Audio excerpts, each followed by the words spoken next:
Bom dia, boa tarde, boa noite, meu querido, minha querida. Que bom que você está aqui conosco para mais uma recapitulação da lição. Desta vez nós estamos já na lição de número 3, falando sobre o livro, o Evangelho de Jesus, claro, mas descrito por João Marcos, ou simplesmente Marcos, como nós já estamos falando aqui nesses primeiros 3 sábados. A lição de hoje tem como título Controvérsias, e a gente vai ver agora uma coisa um pouquinho diferente, né? Ainda vamos continuar falando de algumas curas, mas também de outros temas a mais que vão continuar refletindo o caráter de Jesus quando ele estava aqui na Terra e até os dias de hoje, porque claro, né, como ele mesmo diz em Apocalipse, que é a lição que nós acabamos de sair, eu sou o Alfa e o Ômega, né? O princípio e o fim. Então ele é um Jesus que nunca muda. Amém por isso. Para que a gente possa fazer essa recapitulação, hoje eu estou acompanhado aqui pelo meu pai. Seja bem-vindo novamente. Diga um oi aí para o pessoal que nos assiste. Olá, que Deus esteja com todos em suas casas, onde quer que estejam assistindo esta programação, que o Espírito Santo esteja confortando seus corações. Amém. Para que a gente possa começar então, como é de costume, eu vou fazer uma oração inicial pedindo ao Espírito Santo que esteja conosco. Se você estiver em condição que você pode fechar os seus olhos para se concentrar, faça-o. Se você não puder, apenas medite aqui nas palavras e escute conosco. Oremos então. Querido bom Deus, Senhor Espírito Santo, nós estamos aqui neste momento pedindo que o Senhor venha nos abençoar, que o Senhor possa tocar as nossas mentes e abrir os nossos corações para aquelas palavras que serão aqui ditas. Tira de nós qualquer sombra de orgulho e que tudo que aqui venha a ser falado seja por inspiração Tua. É o que pedimos e agradecemos em nome do nosso Senhor Jesus. Amém. Amém. Bom, como disse então, a lição de número 3, com o título Controvérsias, tem o nosso verso para memorizar, já um pouquinho dentro da história, né, lá no versículo 27 e 28 de Marcos, mas nós vamos começar no capítulo 2, a gente vai pegar hoje versos do capítulo 2, é um capítulo 2 inteiro praticamente, e o comecinho do capítulo 3. Bom, o verso diz o seguinte, né, Marcos 2, 27 e 28 diz: E Jesus acrescentou: O sábado foi estabelecido por causa do homem, e não o homem por causa do sábado. Assim, o Filho do Homem é Senhor também do sábado. Olha, semana passada nós lemos um pouco aqui, né? Nós falamos sobre trechos aqui da Bíblia, não sei se foi semana passada, retrasada, mas nós falamos sobre Jesus pregando na sinagoga e falando sobre as questões temporais de que a profecia das 70 semanas, na primeira lição, se eu não me engano, nas 70 semanas estava chegando ao seu término. Nós sabemos que as 70 semanas finalizam ali justamente com a morte de Estevão, ali no ano 34. Mas essas 70 semanas, para quem lembra-se do estudo de Apocalipse, viram que foi um tempo, né?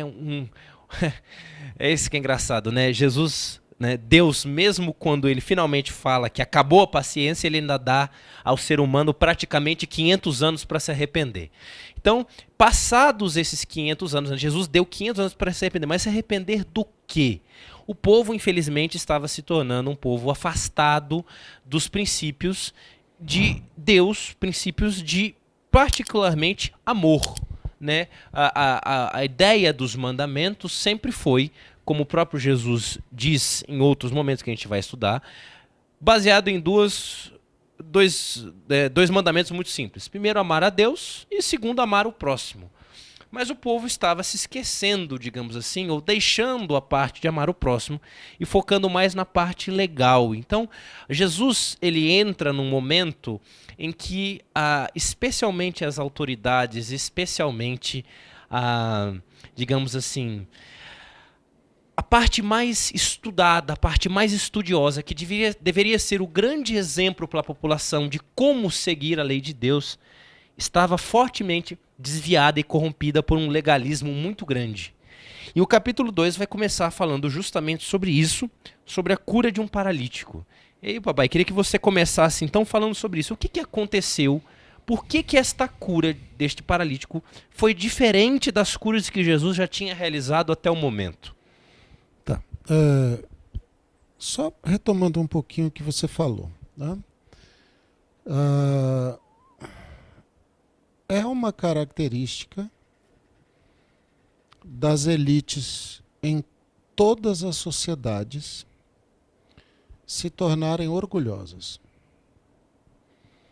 Não apenas no sentido de acharem que são pessoas melhores, mas no sentido de acharem que têm o direito de ditar a forma de os outros viverem. Esse foi o grande pecado de Israel. O grande pecado de Israel foi o seu orgulho. Como eles foram escolhidos, um povo especial para representar a Deus, descendentes de Abraão, guardiões das tábuas da lei, guardiões da doutrina de Deus, eles começaram a achar que eles eram melhores do que as outras pessoas. E isto fez com que eles criassem um conjunto de tradições que o próprio Jesus, Mateus 15, se não me engano, verso 6, Mateus 15, se não me engano, verso 6, o próprio Jesus disse, olha, as tradições de vocês estão invalidando as leis de Deus. Vocês estão se colocando acima de Deus, vocês estão ficando orgulhosos. Quando Jesus vem ao final dos 490 anos, das 70 semanas, isso está no ápice. A elite judaica, que era uma elite religiosa, porque, embora os judeus fossem uma monarquia, a força da teocracia continuava enorme, né? Aliás, até hoje, os sacerdotes, hoje, em caso de calamidade em Israel, por exemplo, eles podem convocar a nação para a oração. Aconteceu uns tempos atrás que eles estavam com uma seca muito grande, por exemplo, eles convocaram a nação. A nação vira feriado e todos se reúnem para oração. Então, até hoje, os sacerdotes compõem uma elite sacerdotal, uma elite eclesiástica muito poderosa. No tempo de Cristo, isso estava no auge do auge.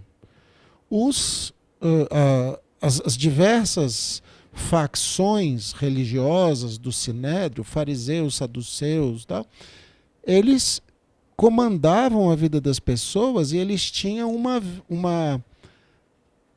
quase que um poder de polícia na vida das pessoas. Por isso que se comentou semana passada do medo das pessoas procurarem Jesus no sábado para serem curadas. Porque eles tinham quase um poder de polícia. Então, quando Cristo, entrando agora especificamente na sua pergunta, quando Cristo começa as suas curas e as pessoas começam a procurá-lo desesperadamente, acontece o evento que é narrado aqui em Marcos 2, em Cafarnaum, quando Jesus entra numa casa e a multidão literalmente entope a casa, dentro, fora, em volta. E os amigos desse paralítico queriam fazê-lo chegar perto de Jesus. Eles se aproveitaram do estilo de construção que havia lá, tiraram as madeiras de cima e desceram o paralítico praticamente sobre Jesus dentro da casa. Só que não havia apenas pessoas doentes querendo ser curadas. O local estava cheio de autoridades vigiando Jesus, justamente porque eles tinham esse poder de polícia. Essa coisa de pegar, mandar prender, julgar, mandar matar, essas coisas todas, né? E aí, Jesus diz a este homem que os seus pecados estavam perdoados, porque aquela paralisia era decorrente de atitudes que esse homem havia tomado anteriormente, em que ele tinha contraído uma doença e se tornado paralítico. Então, o homem sabia que aquela doença, que aquela paralisia decorria de pecado, né? O que nem sempre acontece. Você pode simplesmente ter uma doença que não tem nada a ver com pecado, né? Você pode pegar uma gripe, uma dengue, pode pegar lepra, né? E não tem nada a ver com pecado. Você cometer pecado, né? Acho que câncer, né? Não tem nada a ver com você cometer pecado. Isso não é castigo de Deus. Aliás, isso é uma visão muito deturpada que Deus fica jogando doenças sobre pecadores para castigá-los, né? Não é assim que as coisas funcionam. E Jesus, então, cura aquele homem da doença do pecado. Os teus pecados estão perdoados, né? E, obviamente, nem toda conversa aparece na Bíblia, mas Jesus deve ter dito para ele, olha, como era costume de Jesus, agora que você está perdoado, não faça mais essas coisas, não busca prostituição, não vai atrás desses lugares, isso é perigoso. Bom, os fariseus, os sacerdotes, o povo que estava vigiando, começou a pensar, né? Escuta, o que esse cara pensa que ele é para, né, um mestre errante para perdoar pecados? Só que Jesus lê os pensamentos desses homens, né? E isso está aqui muito claro, né? É interessante a gente notar, né, que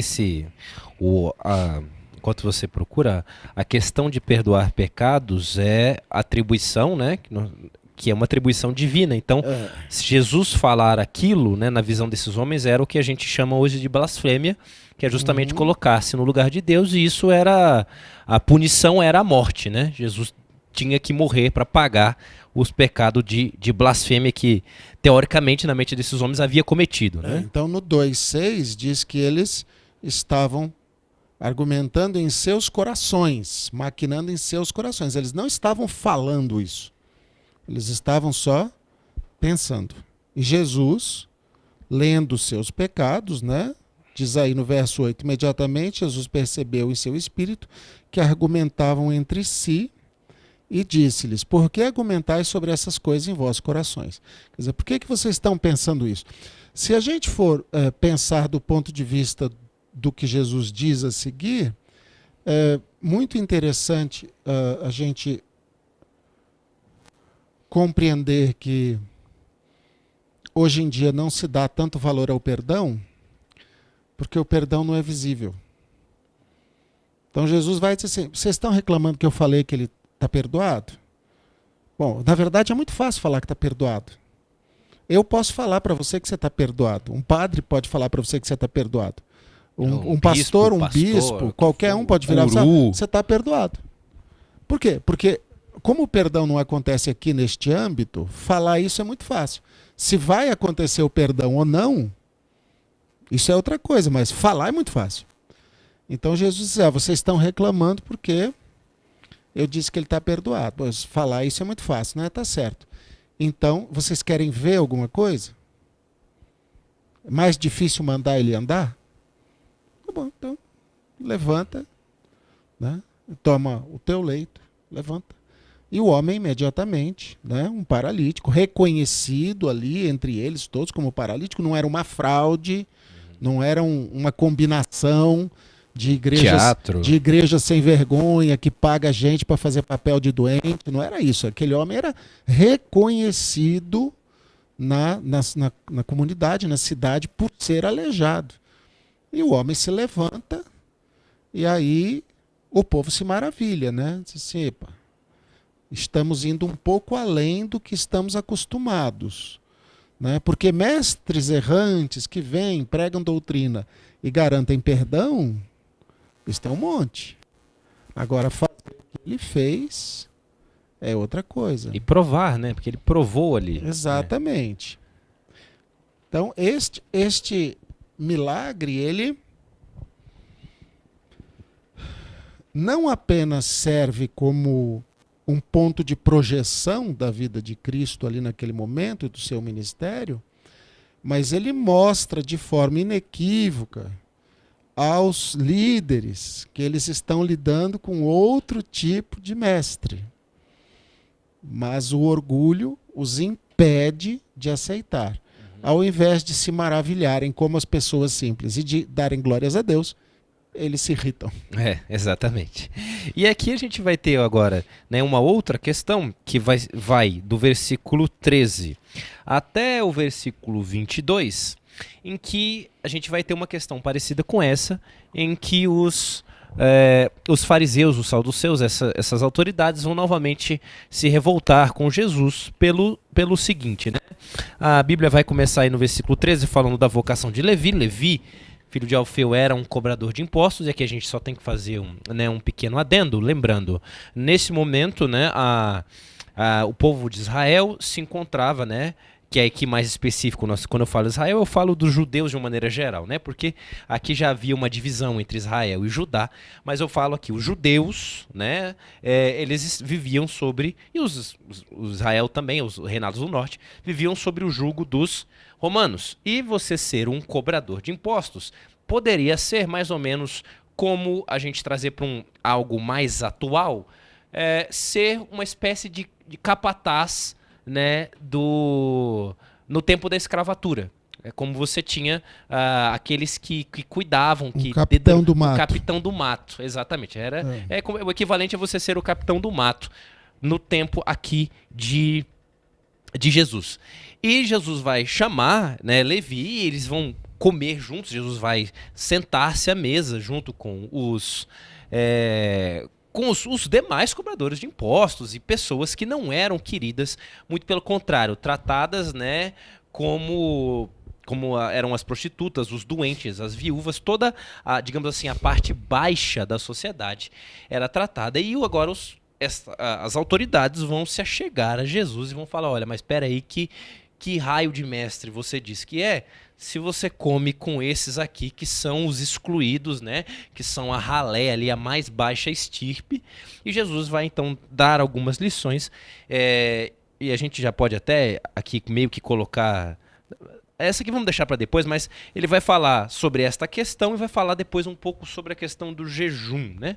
O que a gente pode tirar então destes momentos aqui em especial? A gente volta de novo para a questão das tradições, que são estabelecidas por orgulho. Uma das leis tradicionais dos judeus daquela época dizia que se uma pessoa que fosse cobrador de impostos entrasse numa casa, a casa inteira ficava contaminada. Depois que essa pessoa saísse, a casa tinha que ser descontaminada. Tá? Isso não existe na Bíblia. Não existe no Velho Testamento. Era uma tradição deles. O Velho Testamento diz: ama o teu próximo. E eles diziam: ama o teu próximo desde que ele não seja um cobrador de impostos. Né? Então, quando você estabelece tradições acima da lei de Deus, interpretações pessoais das Escrituras, interpretações pessoais dos testemunhos, você está usurpando um papel que pertence exclusivamente a Deus. E Jesus responde a isso de uma forma muito prática. Jesus responde a isso dizendo: vocês consideram que essas pessoas são pecadoras? Pois é, eu vim para curar os doentes e não para os que já são sadios. Aqueles que não têm problemas espirituais, ainda assim vão precisar de Jesus para o perdão dos seus pecados, porque todos pecaram, mas quem mais precisa é quem mais tem problemas. Aí não tem como não fazer uma aplicação para os dias de hoje. Nós precisamos pensar muito claramente para quem a nossa obra missionária é direcionada. Para quem a igreja trabalha? A igreja trabalha para oferecer conforto para quem já tem conforto? E alimento espiritual para quem já tem alimento espiritual? Você sabe que o espírito de profecia diz uma coisa muito interessante? Que nós que já estamos batizados, doutrinados, não precisaríamos ter culto todo sábado de manhã. Nós deveríamos usar alguns sábados para sair para fazer o trabalho missionário, para pregar o evangelho aos que estão afastados. Porque você já está doutrinado, você já recebeu a mensagem, você já foi batizado, agora é sua vez de compartilhar. Né? É uma mensagem pesada que choca algumas pessoas, né? Mas nós estamos pensando em fazer isso na Igreja de Fama nos próximos dias. Um sábado de manhã lá nós queremos colocar uma barraca na feira. Temos chamado o projeto de Barraca de Bênçãos. Vamos colocar uma faixa lá. Vamos fazer medição de pressão, medição de glicose. Né? A prefeitura vai estar em parceria com a gente. E a gente vai orar pelas pessoas, entregar livros e tal. E não vai ter culto sábado de manhã, porque o culto é esse. O culto é você cultuar a Deus com o seu trabalho. Foi isso que ele disse, né? Onde tiver ali 2 ou 3, é onde diz meu nome. Exato. Pronto. Então, nós precisamos pensar muito seriamente nestes últimos dias da história, se nós, como igreja, não estamos trabalhando muito para nós mesmos. Nós queremos conforto, o melhor som, ar-condicionado, o melhor banquinho, né? O melhor banco, a melhor cadeira, o melhor cantor. O melhor pregador. Agora tem uma expressão, né, que se usa muito no Brasil, que é gourmet, né? Gourmet. Então a gente está querendo construir uma igreja gourmet para nós e as pessoas estão morrendo lá fora. Elas estão morrendo. E é triste porque, querendo ou não, uma realidade, né? Que às vezes acontece aqui, né? Tomar a liberdade aqui no momento que nós estamos aqui, você que nos assiste sabe que é o Thiago que faz, mas aí o Thiago posta lá no grupo, amanhã quem vai pregar na igreja é o fulano. Aí o cara olha e fala assim, mas o fulano... hoje eu vou ver a pregação da igreja de Curitiba em casa. Hoje eu vou ver a pregação do NASP em casa. Vou ficar sentado em casa. Vou ver a pregação do Mato Grosso. Ué... O que está acontecendo? Esse aí eu não saio de casa para assistir. Esse não vale a pena. Talvez se você não saísse de casa para assistir, mas você fosse participar de um pequeno grupo ou pregar o evangelho ou dar um estudo bíblico, ainda assim você estivesse fazendo a vontade de Deus. Mas existe a coisa do orgulho, da presunção de que eu não preciso ouvir este irmão porque ele é menos do que eu, ou eu não gosto dele como pregador, e uma presunção ainda maior de que eu não preciso da palavra. Essa pessoa não tem nada para me oferecer. Então, isto acontecia no tempo de Jesus com esses sacerdotes. Eles achavam que sabiam tudo, quando tinham abandonado a palavra. Eles achavam que eles eram senhores da verdade, quando, na verdade, eles só atribuíam obrigações aos outros, mas eles mesmos, entendeu? Viviam como queriam. Eles achavam que eles tinham direito de vida e morte sobre as pessoas, mas a vida deles era uma podridão. Jesus compara a vida deles a sepulcros. Quer dizer, por fora pintadinho de branco, por dentro carniça, podridão, osso. Então, nós, como igreja, quando Jesus fala para esses fariseus, escuta, vocês estão pensando aí mal do perdão dos pecados, vocês estão criticando os meus discípulos porque não estão jejuando, vocês estão reclamando porque os meus discípulos não lavam as mãos, quando na verdade vocês não vivem isso. E o interessante só, né, não quero cortar o seu pensamento, mas pensando justamente isso, é transformando coisas que óbvio, são coisas boas, são coisas recomendadas pela Bíblia, recomendadas pelo Espírito Santo, mas que também são de cunho pessoal. Porque o jejum, ele não pode ser, né, ele não é, obviamente, para todos. E da mesma forma. A mesma coisa se vale para alimentação, a mesma coisa se vale para horários, né? Porque a gente fala muito, tem que fazer o culto diário. Beleza. Qual que é o melhor horário? 5 horas da manhã? Mas eu não posso 5 horas da manhã. Às vezes você pode à noite, né? Você pode às 5 da Pode às tarde. 5 da tarde, que seja, né? Mas pegando coisas nesse sentido. Mais uma vez a gente volta ao que disse na primeira lição. Há pessoas que enxergam a religião como se eles fossem Deus.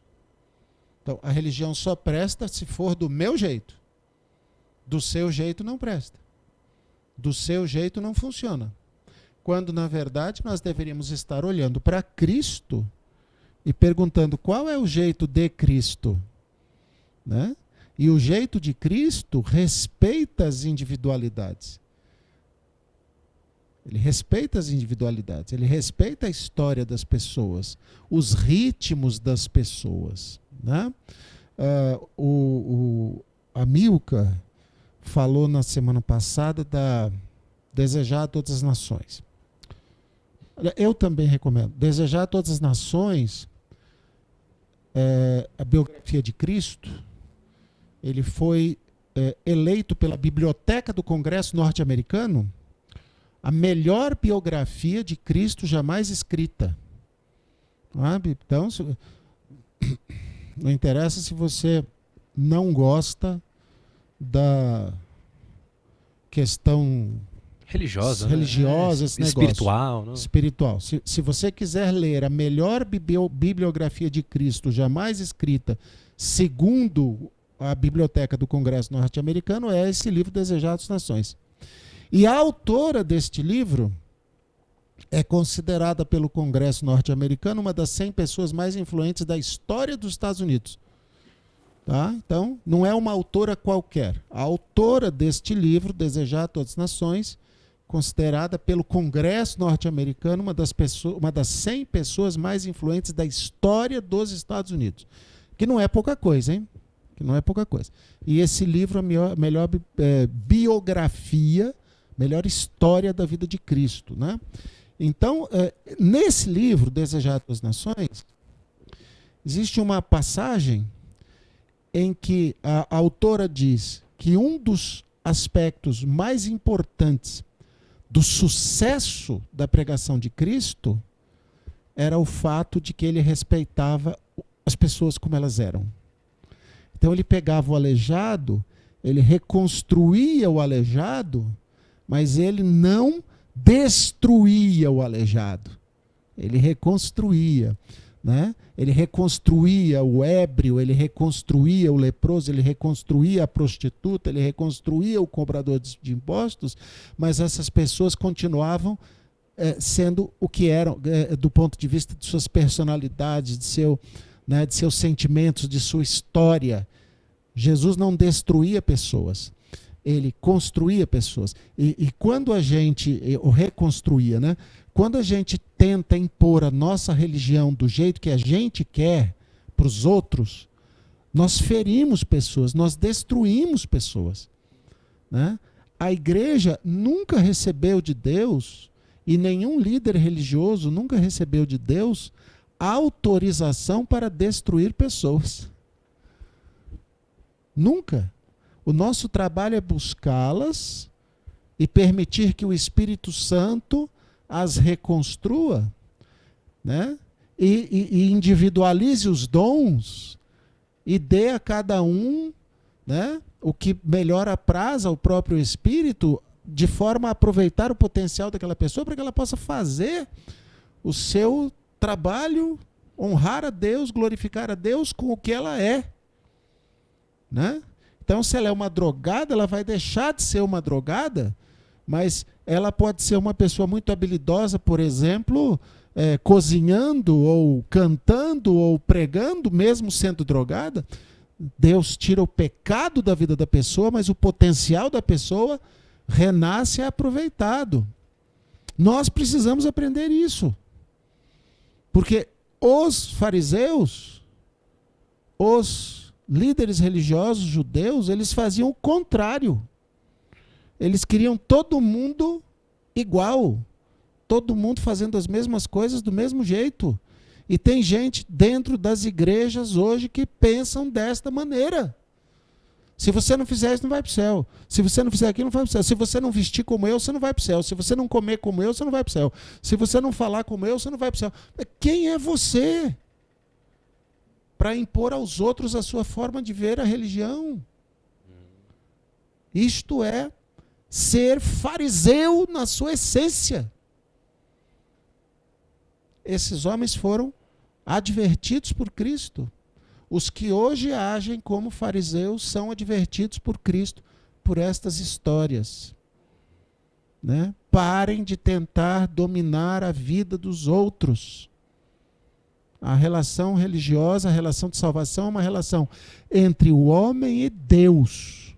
Ela não é intermediada. E aí, infelizmente, nós temos que terminar já, mas para a gente poder finalizar aqui com esses pensamentos, e isso, quando Jesus falava essas coisas, os versículos de 1 ao versículo 6 do capítulo 3 vão falar que gerava um efeito idêntico ao efeito que gerou no coração de Satanás lá no céu. Quanto mais Jesus os advertia, e veja, a gente às vezes tem a noção, a gente tem essa... Porque a gente está acostumado assim, de ler isso e imaginar que Jesus estava apontando o dedo na cara deles, falando: vocês, fariseus, vão tudo para o inferno, se continuar pensando. E Jesus não estava fazendo, Jesus estava advertindo. É claro que...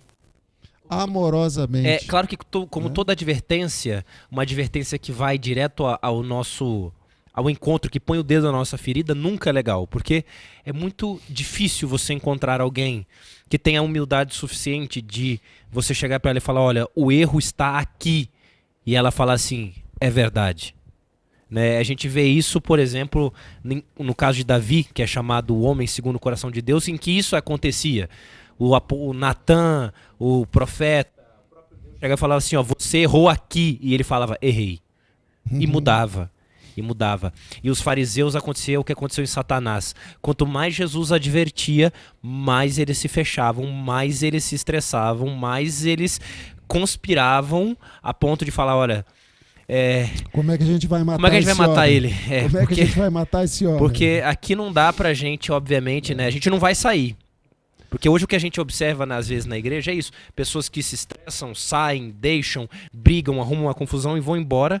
Mas eu acho que o ápice aqui, a gente não podia terminar sem falar isso, está do versículo 23 ao versículo 28, que eles vão questionar agora Jesus com o ápice, que é como nós estudamos em Apocalipse, é o grande selo, aquilo que mostra que é a questão do sábado. E eles vão chegar para Jesus e falar assim: olha, você não guarda o sábado. Jesus, você não guarda o sábado. E Jesus responde com uma simplicidade tremenda. Vocês se escravizaram pelo sábado, e o sábado não foi feito para escravizar pessoas. O sábado foi feito para o bem do homem e não o homem criado para o sábado. Tanto que o sábado é criado posteriormente, O homem primeiro, o sábado posteriormente. E isso vale para toda a doutrina. Como é que eu posso saber que uma religião não é boa? Uma religião boa não te faz mal. Uma religião boa não destrói a sua vida. Uma religião boa te dá alegria, felicidade, perdão, satisfação, te torna uma pessoa melhor. Você se relaciona melhor com as pessoas da sua casa, você se relaciona melhor com os seus amigos, você se relaciona melhor na sociedade, você trabalha melhor, você se torna uma pessoa mais feliz do ponto de vista amplo. Uma religião verdadeira, ou a religião verdadeira, transforma você numa pessoa mais sociável, mais alegre, mais benquista, mais amada, querida, uma pessoa querida, mais querida por todos, porque é isso que o amor de Cristo faz no coração. Agora, se a religião está destruindo você, eu vou adotar um regime alimentar aqui de santidade. 6 meses depois está no hospital. Tomando soro. Quando eu era jovem, eu conheci uma senhora que radicalizou o regime alimentar. E com 40 e poucos anos, isso lá em Hortolândia, com 40 e poucos anos ela morreu. E obituário dela, o atestado de óbito, o médico disse que ela morreu de inanição. Ela morreu de passar fome. Isso aconteceu no tempo de Ellen White. Ellen White teve que escrever sobre isso, que ela chegava em alguns lugares e as pessoas estavam morrendo de fome porque tinham cismado que a reforma de saúde era não comer nada. E o que eles tinham para comer, que na cabeça deles funcionava, não era suficiente para a manutenção do corpo. Teve um caso de uma família que chegou, isso está relatado nos livros, que chamou ela para orar por uma menina que estava morrendo. E ela chegou para a mãe e para o pai e disse assim: escuta, vocês têm comida nessa casa? Ah, a gente tem umas galinhas. Mata a galinha, faz uma cancha e dá para essa menina, está morrendo de fome. Né? Então, eles radicalizaram de uma forma tal que a religião se transformou numa forma de matá-los. Isto não é divino, isto é diabólico. E hoje, isso existe dentro de várias igrejas. Querendo ou não, né? É exatamente o que Satanás fez no céu. Ele pegou algo que era bom em sua essência e falou assim: vou usar isso para condenar aqui o... Então, quando você radicaliza uma doutrina, esta doutrina começa a matar você. Ah, eu não me relaciono mais com os publicanos. Ah, eu não me relaciono mais com quem não faz jejum. Ah, eu não me relaciono mais com quem come carne. Ah, eu não me relaciono mais com quem não guarda o sábado. Ah, eu não me relaciono mais com espíritas. Ah, eu não me relaciono mais com católicos. Ah, não... Você vai se relacionar com quem? Você vai pregar o evangelho para quem? Você vai ajudar quem? Você vai fazer o quê? Então, todas as vezes que você tiver dúvidas sobre a sua religião, ou se pelo menos você está vivendo a religião como Cristo gostaria que você vivesse, você precisa avaliar se esta religião que você adotou, se esta forma de ver a religião, não está matando você, afastando você das pessoas e de Deus. Porque a boa religião, ela transforma você numa pessoa muito melhor, porque você está se religando com Deus. E ao se religar com Deus, você se religa com as outras pessoas. Isto é óbvio, não existe religioso eremita. O bom religioso eremita. Eu posso ser um religioso eremita, mas eu não vou ser um bom religioso, porque eu vou estar guardando o evangelho só para mim. Se a minha religião só faz olhar o mal dos outros, ela é ruim. Se a minha religião só faz criticar os outros, ela é ruim. Se a minha forma de religião me afastou dos meus irmãos, ela é ruim. A boa religião une pessoas para a glória de Deus. A boa religião melhora as pessoas, reconstrói as pessoas. Cristo tentou ensinar isso. E ele ensinou isso efetivamente, porque muitos aprenderam. Mas os líderes religiosos olhavam para isso e diziam: não! Não é isso que a gente quer, por quê? Porque isso não traz benefício para a gente. E aí, Jesus faz a comparação dos odres. Eu sei que o tempo está um pouco dilatado, mas isso é importante. Jesus diz assim: se você colocar vinho novo num odre velho, ele vai rasgar. O odre somos nós. O vinho é a doutrina. Os fariseus eram odres velhos. A doutrina nova não entrava. Se entrasse, rasgava. Se entrasse, eles não suportavam. Aqueles pobres, aquelas pessoas sem orgulho, eram os odres novos, que receberam a religião nova, o reino de Deus como devia.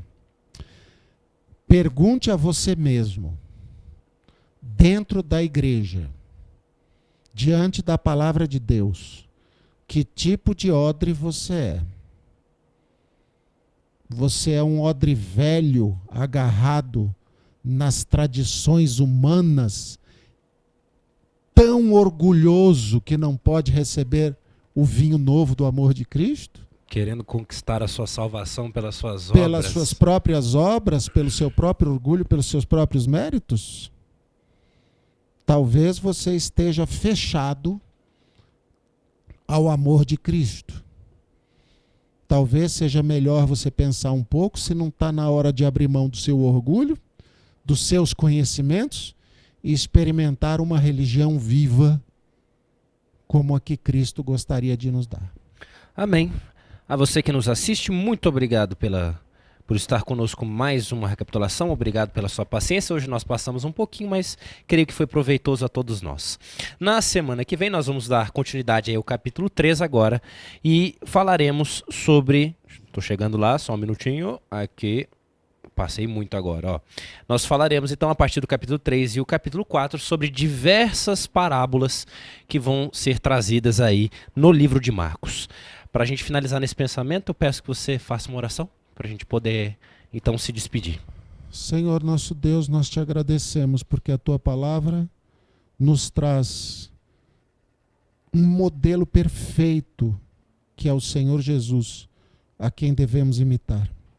Que exista em nós esse amor novo e vivo e aberto que reconstrói, que nos melhora, que nos torna pessoas mais amáveis e mais amadas, que é o modelo do Senhor Jesus, a verdadeira religião do Senhor Jesus em nós. Como Lucas orou no início, tira de nós qualquer sinal de orgulho, para que nós, como odres novos, possamos receber o novo vinho do Evangelho de Cristo. Abençoa cada pessoa que nos assiste, que elas possam ser transformadas pela tua palavra, convencidas pelo teu Espírito, nós te pedimos no nome do Senhor Jesus. Amém. Amém. É você que nos assiste, então, fique com Deus, uma excelente semana. E se Deus quiser, nos vemos semana que vem. E que o nosso nome possa permanecer sempre escrito no livro da vida. Amém.